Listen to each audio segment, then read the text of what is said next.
I'm kind of in a weird situation in my house because my kids want to get good grades. So this is very different than the way I was when I was in school, but they want to get good grades. They want to learn the stuffs in school. And this has come as a little bit of a shock to me, honestly.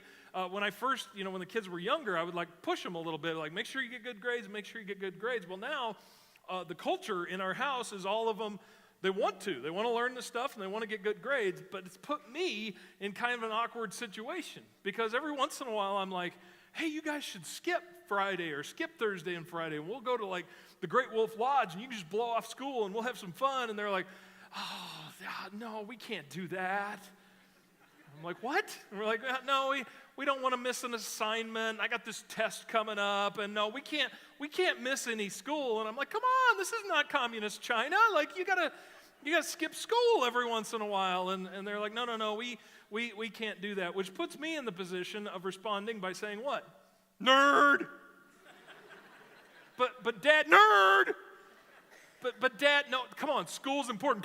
School's important. This is the conversation I have with my kids. I'm trying to get them to skip school. Or we'll be watching a movie or something. I'll be like, hey, let's go watch that movie, right? Let's go watch it. And they're like, I got a lot of homework. I'm like, get it done. Doesn't have to be good. Just get it done so we can watch the movie. Anyway, so I'm a little bit different that way. But to the point that one of my younger kids came to me just this past week, and they were stressed out. And they're like, yeah, I'm afraid I'm not going to understand what's happening in math, and I'm not going to be able to get an A in math.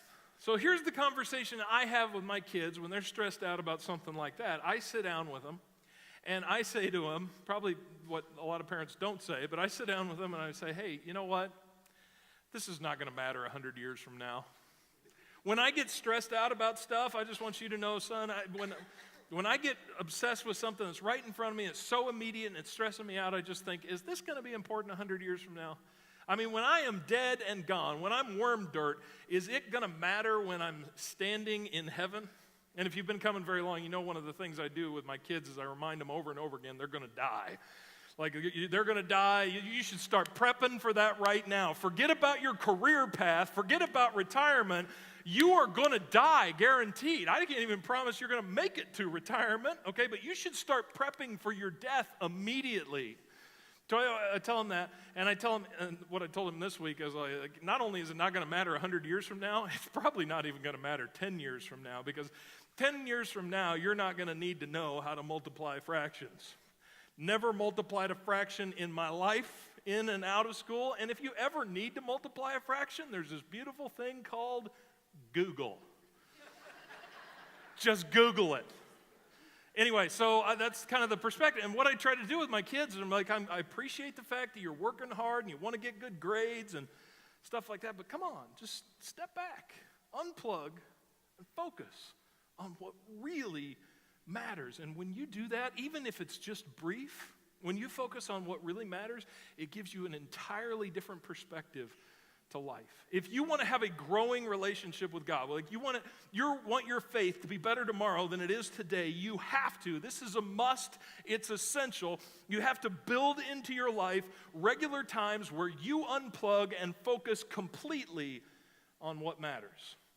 But the question is, what really is important? What really matters? There's a story in Luke chapter 10 that I think kind of shows us the picture of what matters. Luke chapter 10, Jesus is on a tour all over the ancient world. And it says, as Jesus and his disciples were on their way, he came to a village where a woman named Martha opened her home to him. I just want you to imagine what it would be like to know that Jesus is coming to your house. You've seen his miracles. You've seen him turn the water into wine. You've heard the stories about how he took the loaves and he multiplied the loaves and he fed 5,000 people with just a few loaves of bread. And he multiplied bread and fed 4,000 different people on a different occasion. And man, Jesus, the guy who speaks with authority, the guy that heals people, Jesus is coming to your home. That would have been very, very exciting. And so Martha begins the prep work. And she knows that this is kind of her 15 minutes of fame a little bit. For those of you out there that are a super host, how many of you, when people come over to the house, you do everything you can to make your house awesome for people? Go ahead and raise your, or husbands, go ahead and point at them. And yeah, you have a meltdown, right? You start yelling at everybody and like nobody must know that we live here, right? It's just clean the whole house. This is Martha's moment. Like Jesus is coming to town and her objective is, she wants when Jesus to come and he stops on his tour at her house for him to look back and go, man, do you remember when we stayed at Martha's house? Man, that was the best food. That was the best entertainment. That was the best place that we ever stayed. So that's where Martha's head is at. It continues on. She had a sister, though. She had a sister called Mary who sat at the Lord's feet listening to what he said. So Mary's in a little bit of a different place. Martha's running around the house. Mary is just sitting, listening to Jesus. And I can bet on top of that, if she's like any of the women that I know in my life, at home or work or extended family, I can guarantee she's not just listening. I can guarantee she's asking an endless barrage of questions.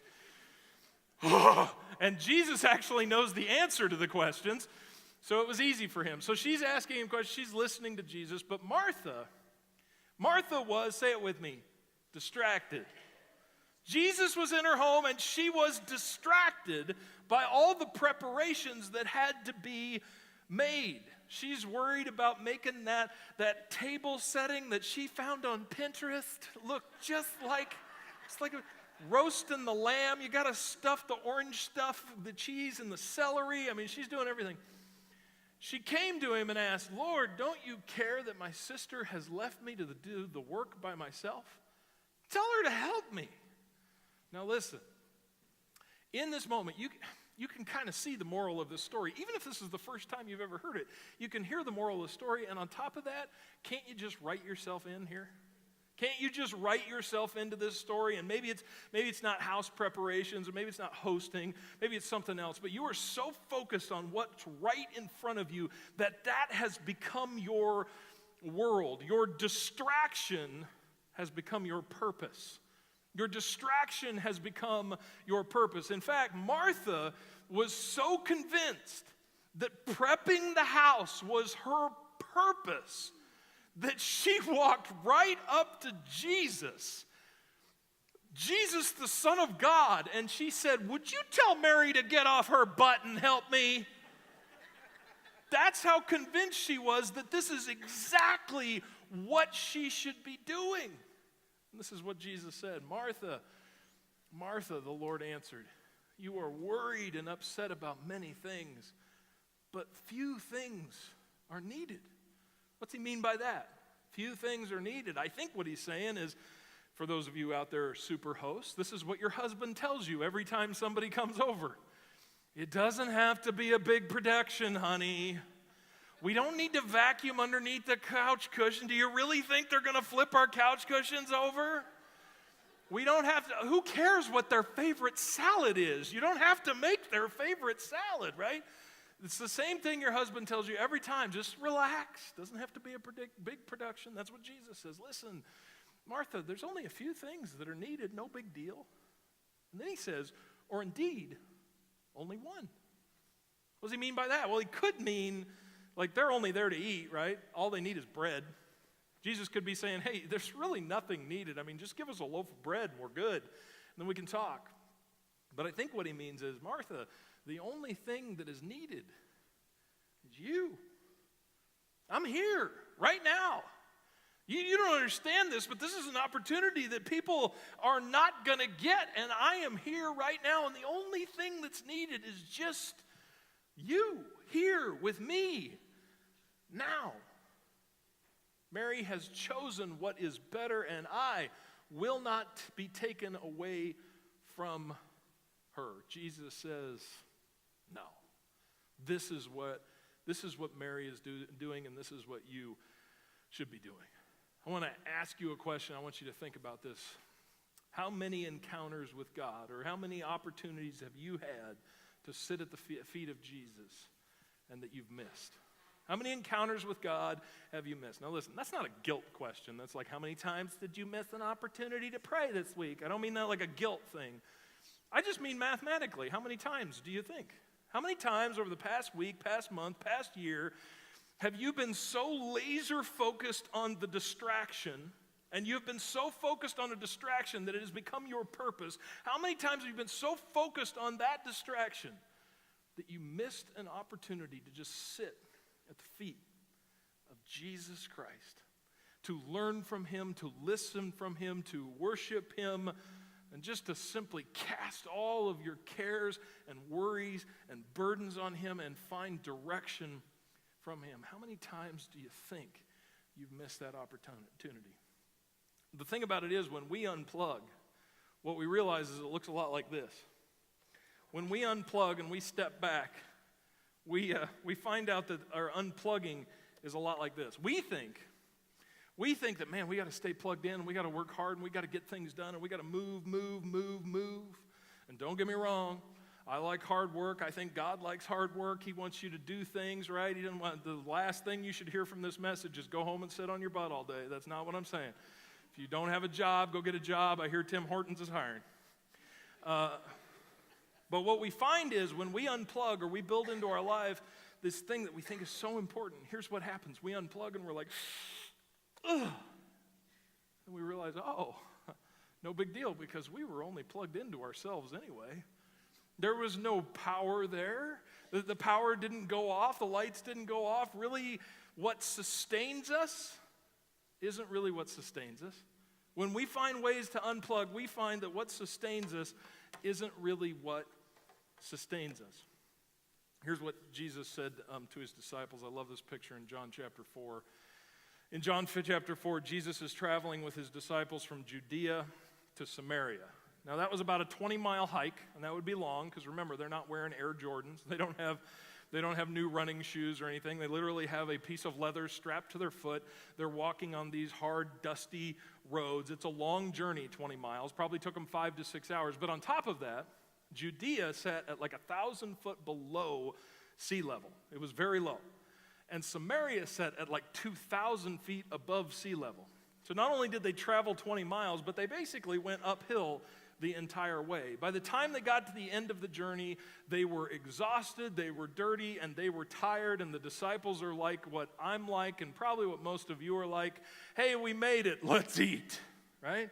There were no exits along the way. So they go ahead and they go and buy bread, and they go into town to buy bread, and then Jesus has this amazing conversation with this woman, and you'll have to go read it for yourself, but he has this amazing conversation with a woman at the well, John chapter 4, and after the conversation ends, this woman goes into town and says, this Jesus I just met, he told me everything I ever did.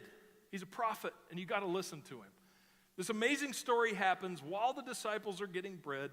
When they come back to Jesus, they see him, and they go, his disciples urged him, and they said, Rabbi, eat something. Right now, you got to understand, this comes from a good place. Back then, there was no all-night drive-through. There's no easy accessible grocery store or gas station. If you missed your opportunity to find, acquire, and consume bread, you missed your opportunity, right? So you got to go get it, and you got to eat it while you can. So that's immediately what they were thinking. Because if you don't, you might go the rest of the day and part of tomorrow without eating. So you get it, and you eat it. Because, why? Because that's what sustains you. That's what gives you energy. That's what gives you life. And so the disciples came and they said, Jesus, hey, bread sustains you. You need to eat something. And then Jesus said this. He said to them, I have food to eat that you know nothing about. Now here's where the disciples' mind went. It's kind of like this. My fourth grader, Josiah, has a stash of candy in his room. And we don't even know where it comes from. Like, he's got Halloween candy and Christmas candy, and he just sort of pilfers it off. And every once in a while, he brings it out to kind of taunt us, right? Like it's almost like clockwork. If he were here's one of us go, man, I wish we had some candy or something. I wish we had something good to snack on. All of a sudden, he will appear from his room with like a Snickers bar. You mean like this? It's delicious. No, he shares. But that's kind of where the disciples go. They think, oh, Jesus must have a secret stash or something. Like, don't rub it in, Jesus. So then he says, then the disciples said to each other, could someone have brought him food? Okay, so maybe that's just where their mind is, because you got to find it, you got to acquire it, and you got to consume it while you can. And so Jesus is obviously talking about food. And then Jesus said, my food, said Jesus, is to do the will of him who sent me and to finish his work. I am not sustained by what you are sustained by. I don't live off of a loaf of bread. I am energized and I am strengthened by doing God's work. Listen, burnout never comes from doing God's work. Burnout comes from doing our own work. You never get burned out from doing God's work. You only get burned out from being completely focused on yourself. And Jesus is like, yep, I'm completely focused on the will of God. I just had this amazing conversation with the Samaritan woman, and that's what sustains me. Jesus went out into the desert in Matthew chapter 4. Matthew chapter 4 says this, then Jesus was led by the Spirit into the wilderness to be tempted by the devil. After fasting for 40 days and 40 nights, he was, biggest understatement in the Bible, he was hungry, really hungry. Guys, can you imagine your wife if you miss lunch, right? Or she misses lunch? Can you imagine? Hangry. Jesus is without food for 40 days and 40 nights. The tempter came to him and said, if you are the Son of God, tell these stones to become bread. And weak and tired, Jesus said, it is written, man shall not live on bread alone, but on every word that comes from the mouth of God. Jesus is saying, hey, what you think sustains you is not what sustains you. I'll tell you what sustains you. It comes from the mouth of God. That's what I live on, and that's all I need. And the only way to find that is if you unplug. And then you realize what sustains you doesn't sustain you. I love this story in Matthew chapter 16. They go out on a boat. It says when they went across the lake, the disciples forgot to take bread. How many people been out on the boat for a few hours, like a day? How many people? You go out on a boat, pontoon boat, whatever. You go out there, you're out there for a while. You make sure that you bring what? Doritos or something. Because you're just out there and you are going to get hungry and maybe you might get bored, you get a little snackish. I mean, you got to take food with you. The disciples went out on the boat and they were like, oh man, we forgot bread. There was 12 of you and you had one job, right? But they forgot bread. That's just sort of where their mind is because remember, again, you got to find it, you got to acquire it, and you got to consume it while you can. Be careful, Jesus said to them. Be on your guard against the yeast of the Pharisees and the Sadducees. Now listen, your mind, you can't control this. You think where your mind's at. You just are where your mind is at. You can't be somewhere that your mind is not at. These guys are out on the boat and they're like, oh, we forgot bread. And Jesus says yeast. And the disciples go, oh, you know what's in bread? Yeast is in bread. He must be talking about bread. So here's their conclusion. They discussed this among themselves and said, it's because we didn't bring any bread. Obviously, like Jesus is scolding us because we forgot to get bread. We failed the Son of God. He's hungry, got nothing to eat. Jesus said, aware of their discussion, Jesus asked, you of little faith, why are you talking among yourselves about having no bread? Like, you've got memories, right? Do you still not understand? Don't you remember the 5 loaves for the 5,000 and how many basketfuls were gathered? Or the 7 loaves for the 4,000 and how many basketfuls you gathered? How is it that you don't understand that I was not talking to you about bread? You saw the miracle. You saw that I produced enough food for 5,000 one time and 4,000 the other, and you're worried. You think that I'm concerned that you forgot bread. Like if you want bread right now, you want a marble rye, here's a marble rye, right? But be on your guard against the yeast of the Pharisees and the Sadducees. Oh, okay. Now they understood that he was not telling them to guard against the yeast used in bread, but against the teaching of the Pharisees and the Sadducees. Listen, how many times has God tried to teach you something, to reveal something to you, to guide you in some way, to blow your mind, but you couldn't even see it because your distraction was your purpose? Because you were so out of tune with God, that you were so completely focused on what you thought that was really, really important that you couldn't even understand what God was trying to say. There's a blank in your life. I think there's something in your life that prevents us from understanding. Something prevents you because you're obsessed with it, you are prevented from understanding. And God might be trying to show you something, but you're like, hey, this doesn't connect to the thing that I'm zeroed in on, so I can't understand. I don't get it. There is something that's keeping you from understanding. Maybe it's the simple stuff in life. Maybe it's money. I think money is our modern day translation of what the disciples felt about bread. For them, it was all about finding and acquiring and consuming bread. For us, it's money. It doesn't matter whether you're a poor person or a rich person. It doesn't matter whether you got lots and lots of stuff. You always want more. It doesn't matter whether you have a little bit of stuff. You want more than you have. Every single person in here, I think, comes to me like, man, wish I had more money, wish I had more money. If I held up $2,000 and I said the first person to run up here and grab it, right, like I would be like completely bombarded, right? Because we're like, man, got to find it, got to acquire it, got to consume it while we can. Because we think about money a lot. And maybe we're so focused on money that even if God wanted to reveal himself to us, we wouldn't be able to understand it. Or maybe it's worry. You just worry about stuff. Maybe it's money you worry about, or maybe it's just stuff. You just constantly worry. You're focused on, oh, what's going to happen to my kids? I don't know. They're going to die at some point. Don't worry about it. Right? Just chill, people. They all go away. So we're worried. We get worried about. That was a terrible thing to say. I apologize for that. I tell Bethany that every once in a while. Where's Nevaeh? I'm like, I don't know. We only got 4 kids now. So anyway. We have these things that we really get concerned about, and we're very, very worried about, and we're just like, oh, and things that we can't even control, and that worry completely consumes us. Shopping, I love that front video. The title, the guy's standing in front of a wall of sunglasses, he's standing in front of a wall of tennis shoes, and just everything, like we fill ourselves up with that, and we're consumed with that next thing. And if you get that pair of tennis shoes then there's something else that you want, and it just keeps going on down the line. And here's the thing about it, and I don't know why I feel the need to say this, but that's true even if it's a bargain, ladies. Just because something is a bargain does not mean you're not filling up your soul with it, right? The first thing I always hear somebody say, "Did you see my new boots? They were only $10."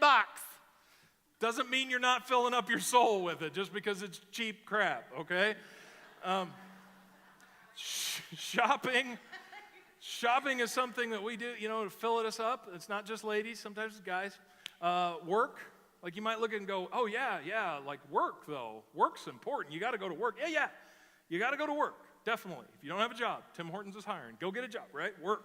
Work is important. God wants us to work. God values people at work. But you got to know that's not what sustains you. And if you're obsessed with, focused on, if work has become the distraction that has become your purpose, you won't be able to understand what God is saying in your life. Maybe it's desire, all kinds of temptation that we are barraged with every single day, and it screams at us and it begs our attention, and we find ourselves giving into it. God can't crack through because that's where our hearts are. Maybe it's relaxation. Like again, I want to make it clear what I'm telling you here. When I say unplug, I'm not like, hey, go on a vacation, because who in the heck has ever relaxed on vacation, right? Relaxing doesn't really work. That's not what vacations are for. I don't know what they're for, but vacations are good. I plan to do that and unplug, but that's not the goal of this message. If you walk out of here and be like, you're right, I do need to plug. I just need to go sit on a beach somewhere. No. That is not what I'm saying. Sometimes relaxation, that focus, can be every bit as bad as work, as money, as anything else. There is a blank in your life that keeps you from understanding what Jesus wants to do. And he wants to take you to a place that you can't even perceive and you can't even understand, but he can't break through unless you unplug, unless you take your mind off of it. So here's what we got to do. We've got to unplug. Here's the thing. Even Jesus needed to do this. In Luke 5, Jesus was very popular, yet the news about him spread all the more, so that the crowds of people came to hear him and to be healed of their sicknesses. Jesus had people coming to him in droves. They would literally wake up in the morning with a crowd waiting to hear him talk, and he would go to bed at night with a crowd following him around. He was very popular. He worked very hard. He healed a lot of people. He taught all the time. But it says this: but Jesus often withdrew to lonely places and prayed.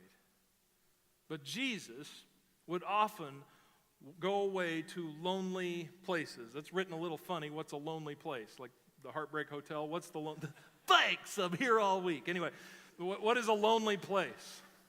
A lonely place is just where you are alone, right? Jesus would go somewhere where he was alone, and he would pray. And that was the source of his strength. And listen, if the Son of God needed to do that, how much more do we need to do that? So the question is, how are you unplugging? Not just once, not just here and there, but how are you building that into your regular life? How are you detaching from the world around you and unplugging? I decided to practice what I preach this morning. I do that every once in a while. But I got up this morning and, I was in a hurry and I got to put everything together and get to the church. And I had to be here at 8 o'clock. And I left the house and I'm like, you know what? I'm going to leave a little early. I'm going to go to Heritage Park. I'm just going to take 15 minutes and do a quick walk around. So that's what I did. Went over there, quick walk around Heritage Park. I'm just detaching at the risk of being here late. I'm going to detach. I'm going to just take a few minutes. I'm going to pray. I'm all alone. And I go out there and I begin to pray, and guess what? Like God shows me something. As I'm praying, what dawns on me is that I've worked really hard this week, put together a message. We've been working on doing different things to move into the bowling alley and leading the church and talking with people and that kind of stuff. And on top of that, I've been working hard as a parent, right? I had lots of conversations with my kids, tried to talk them out of doing schoolwork. I mean, I've been parenting like crazy, But as I go for this walk, 15 minutes, just where I detach, spend some time with Jesus, it hits me. I haven't prayed. I haven't prayed for you guys. I've prayed for the church in large, God lead Life Bridge, but I haven't prayed for you guys. I prayed that God would open your heart, that he would transform your lives. And so that's what I prayed. It also occurred to me, I've been working very hard at parenting. I haven't prayed for my kids all week. All of my efforts towards being a parent, and I haven't prayed for them. If I could take one or the other, I would scrap all of the efforts I've made towards being a parent. And I would just take that time and I would pray for them, because there's going to be a whole lot more that happens through that. And that came from just 15 minutes of detaching, of saying, what's more important than anything that I got going on right now is just unplugging and being with Jesus. How are you unplugging? Maybe what you need to do is we're going to have communion in a little bit here. Maybe what you need to do is you need to pull out your phone and look at all the apps that are distractions. And you just need to hit delete. Now, maybe not forever, but just for a little while. One of the best things I ever did was delete all my Facebook apps. So I have a Facebook app that's normal. I have Messenger. I have Facebook pages, because we help manage the page here at LifeBridge. And then I've got a Facebook ads manager. So I've got like 4 Facebook page ads that are always popping up and dinging and everything. And I just want to beep, beep, beep, beep, beep, delete them all, and then move my Bible app to the front of the phone. Maybe you need to really assess your phone right now and say, hey, I need to get rid of Snapchat or Instagram. I need to dial back the things. Maybe I just need to unplug my email from my phone, right? You can still check your email, but you need to unplug from that and take a step back. And just take that time that you would have normally had your head buried in that phone and use that time still. Read the Bible. Study it. Discover who God is. Sit at the feet of Jesus and listen to him. Maybe you need to fast. This is the whole idea behind fasting. I know it's hard to believe, but I have fasted before. When I come off the fast, I do it with a vengeance, though. Food tastes so much better after you get done fasting. Anyway, but I tell you, if you fast, and for those of you who haven't done it, or those of you who have, what you'll discover is you're amazed at how much time we spend thinking about and finding and acquiring and consuming food, right? We do it all the time. We wake up in the morning, it's like it's time for coffee, it's time for breakfast, and then it's like 10 o'clock in the morning, we're like, I'm a little snackish. I wonder if there's any donut holes in the break room. And then it's lunchtime, and it's like, ooh, it's lunchtime. I don't know about you, but that's like the highlight of my day. I'm like, it's lunch, right? We can eat lunch. So then we go figure out what lunch is, and then it's like mid-afternoon, you're like, well, I need some coffee to pick me up, and this coffee would be amazing if it had some donut holes. Well, I wonder if there's any more of those donut holes in the break room. You go home for supper, and then you can't go to sleep without a little something, right? I know carrots and celery when you're doing good, an entire cake when you're not doing good, right? So You spend all of your time finding, acquiring, and consuming food, but when you fast, you realize how much we're plugged into that. And instead of doing that, this is all fasting is, if you've never done it before. It's just replacing all of those times. All of those times with saying, you know what, I'm hungry right now, and I would normally be hunting down some donut holes, but what I'm going to do right now is I'm going to pray. I'm going to go for a walk. I'm going to push away. I'm going to seek God. I'm going to open up my Bible. I'm going to seek after Him. I'm going to find Him, and I'm just going to unplug right now and follow Him. Maybe you need to surrender your lunch break with Him. Maybe, for those of you, I won't ask you to raise your hand, but those of you who have a hard time sleeping, you're going to be up anyway. What is the greatest gift that comes? I am one of those people, sometimes I struggle at night to sleep. That is the most productive part of my day. I love it when I can't sleep sometimes. When you wake up in the middle of the night, you have that opportunity to just seek God. You're not sleeping anyway. In fact, maybe He's the one that woke you up. Take some time, unplug, and in the solitude of that quiet house, seek Him. Whatever you do, find a way to disconnect from the world around you and plug in and just sit at the feet of Jesus. Let me pray for you.